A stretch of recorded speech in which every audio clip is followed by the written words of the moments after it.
In this episode of At the Aga Khan Museum, a unique look at a work of art from the permanent collection. What interests me most about them is there's a sense of the humanity of Behzād in these pictures. And a musical performance of an Iraqi family ritual that was documented for the first time.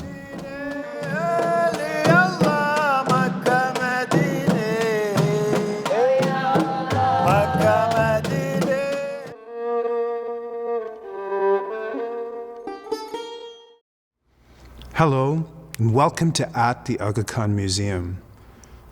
The museum's collection is a source of many stories, and looking at a work up close and without it being behind glass is a special moment. In Curator's Picks, we show you stunning craftsmanship with an intimacy not possible any other way. Let's join Dr. Michael Chagnon as he shows us an incredible work from the Aga Khan Museum collection.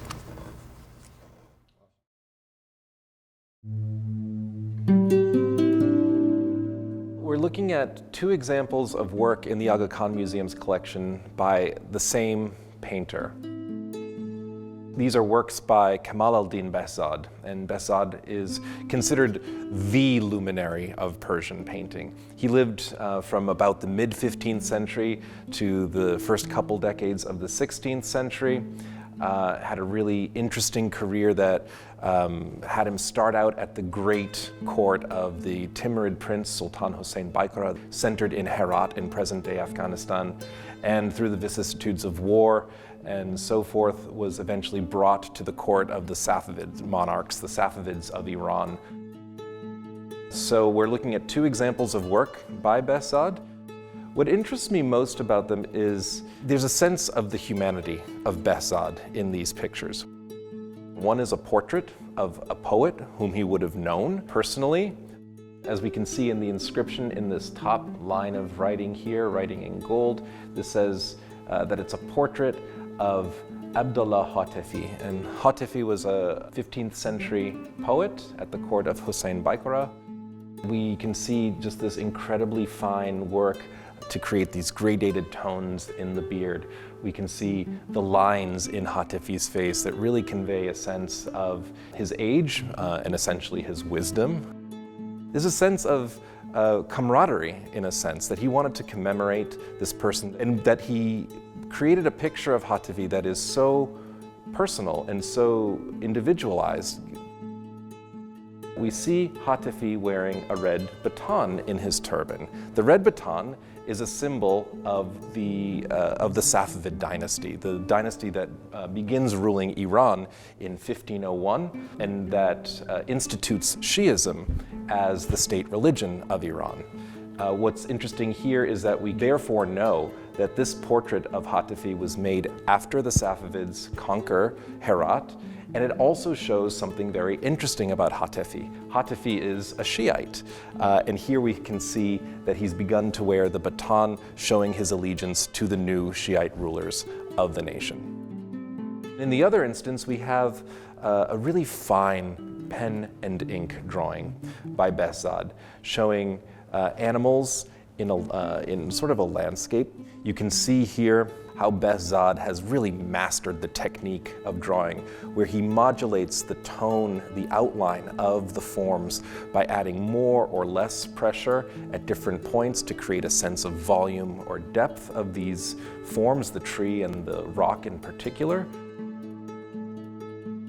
What we see here is essentially him practicing how to produce sort of deer-like creatures, little rabbit-like creatures, a fungal-like rock form, and a gnarled tree, practicing how to draw these forms by looking at the work of one of his predecessors. We see in the inscription above that this is a copy after the work of Maulana Ali by the humble slave Behzād.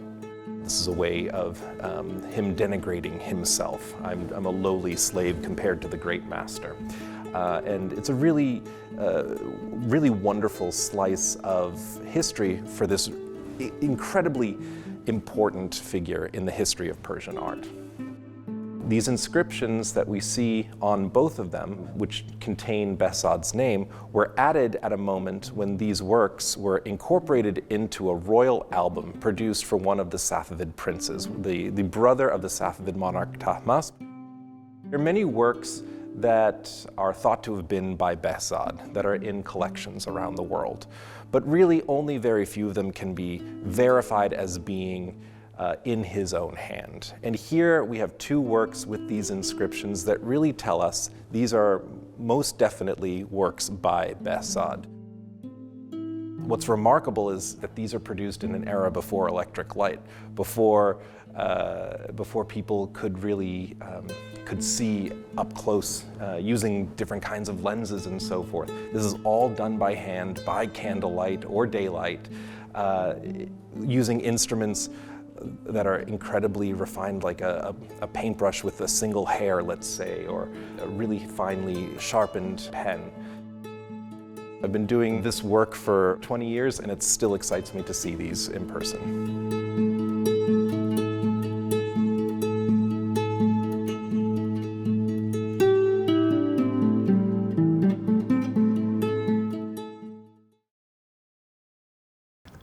Last month, we showed you the second in a series of videos from the Moneka family. Their musical lineage has been handed down for generations, but never recorded until now. They selected the Aga Khan Museum as the site for this historic moment. And here is part 3 of Healing Rhythms.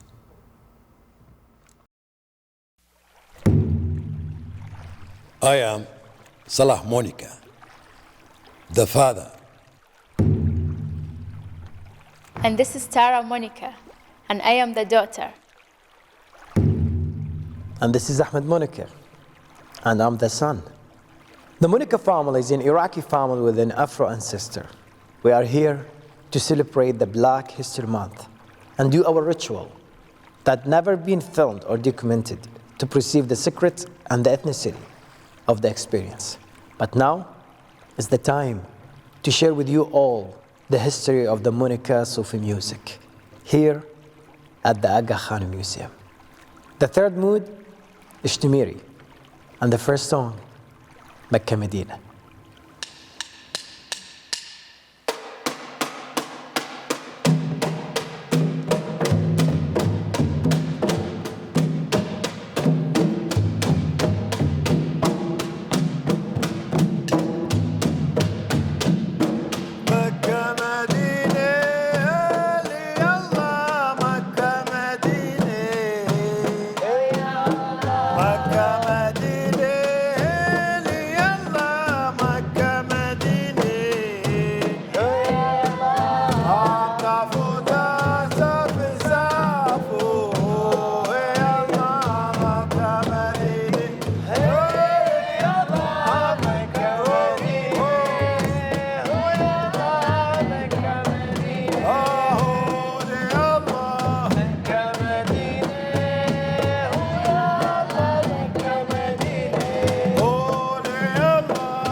oud was the Ishtimiri, and this song was Mecca Medina. And I want to mention that we are so proud that we are Black Iraqis.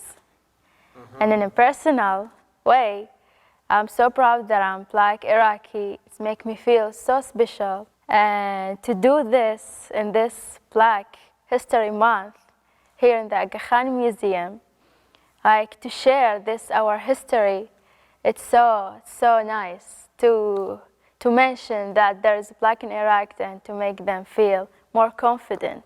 I want to talk more about that. Like a lot of people, they don't know where is the first Black revolution happened in the world. The first Black revolution happened in the world was in Iraq, in Basra, where we came from. They call it Thawrat al-Zinj in Arabic and the Black Rebellion in English. And it happened in the 869 to 883, like 14 years.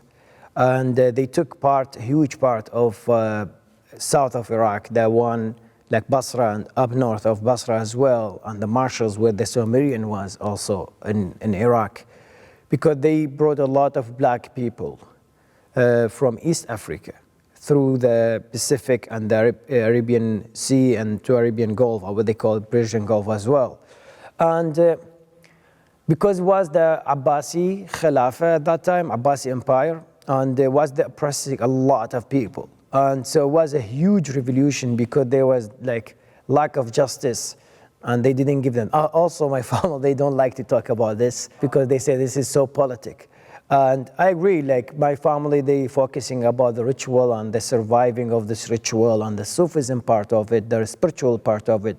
But my brothers and I, Mohamed Moneka, they live in Vienna. We deep dig in this details because it's very important to compare between the ritual and also the time of why my family, they were there and how they survived. And this revolution was not only the Black people, but the Black people, they were a big part of it and the leading leaders of it, but there were a lot of poor people. They were like, came from South Asia and also like poor people, Arabic poor people, they were there. All of them, they collaborate together, they unite together. And then like after this 14 years, the revolution gone, and the Khilafah, the Abbasi Khilafah, they took over. And also the Abbasi Empire was huge, like from China to Spain, all of this part of the world. And then after this revolution, they took their right and they become like owners of land that they worked in. And most of them, they were farmers. And that's why there's a lot of different tribes and traditions in Basra, not only the Moneka family. And I want to ask my father, like, what is the Ishtimiri and why it's mixed? بابا شنو تعتبر الاشتميري إذا تحب تحكي لنا عنه؟ الاشتميري هي طبيعة حياتنا وحياة العائلة. احنا عائلة صوفية، مسلمين صوفيين، فلا بد أن تندمج اللغة السواحلية القديمة مع اللغة العربية وتقصد الأغاني أطلق عليها اشتميري. سميناها اشتميري لأنه مزيج ما بين اللغة السواحلية واللغة العربية الصوفية. فشوف بالأغاني الاشتميري المكة والمدينة وذكر الله سبحانه وتعالى ونسأل الله العطاء من الصالحين ومن الله سبحانه وتعالى، فنطلقنا عليه اشتميري. ممكن تحكي لنا شنو فكرة العلم البيرق؟ العلم والبيرق، لكل طريقة بيرق وعلم. لكل شيخ اللي هو الصوفية له بيرق وعلم. العلم هو الرمز، العلم هو الضوء الذي يسيرون به المريدين والتلاميذ. عندما يصل المريد والتلميذ في دراسته والتوصل إلى مراتب عليا يصبح له بيرق، يصبح شيخا أو يصبح بابا أو تصبح ماما، يكون لها بيرق. ولكل مكيد ولكل مكان يقام به طقس له بيرق، بالضبط كالدولة لكل دولة علم، والعلم هو المنار اللي يتوجه إليه كل من يريد أن يتعلم. هذا سر البيرق والعلم. عظيم عظيم. Let's enjoy these two songs of the Ishtamir mood. The first one, Shalillah, and the second one, Anansina Kaja.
That's all for this episode.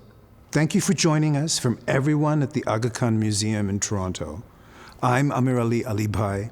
I hope to see you at the Aga Khan Museum soon.